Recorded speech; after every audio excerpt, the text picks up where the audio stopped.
খুনের অপরাধে ১৯ বছর বয়সের শাস্তি হয় সুব্রত সরকারের। কিশোর বয়সেই প্রেসিডেন্সি সংশোধনাগারে বন্দী হিসেবে থাকতে হয়।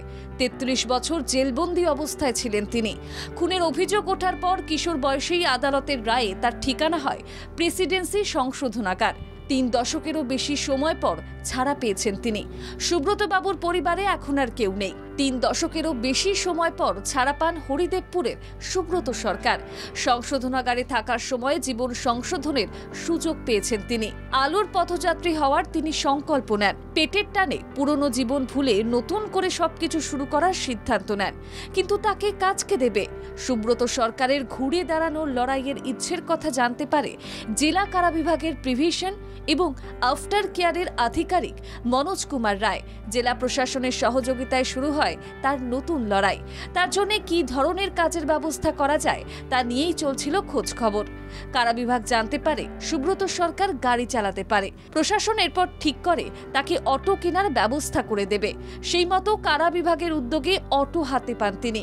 অটো চালানোর অনুমতি মেলায় সমাজের মূল স্রোতে ফেরার জন্য নব অঙ্গীকার নিয়েছেন তিনি।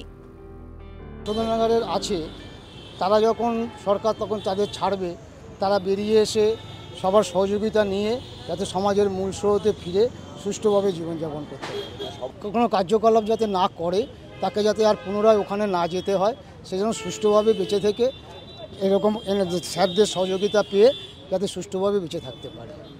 জেল থেকে ছাড়া পাওয়ার পর সুব্রত সরকারের পাশে দাঁড়িয়েছে দক্ষিণ ২৪ পরগনা জেলার কারা বিভাগ।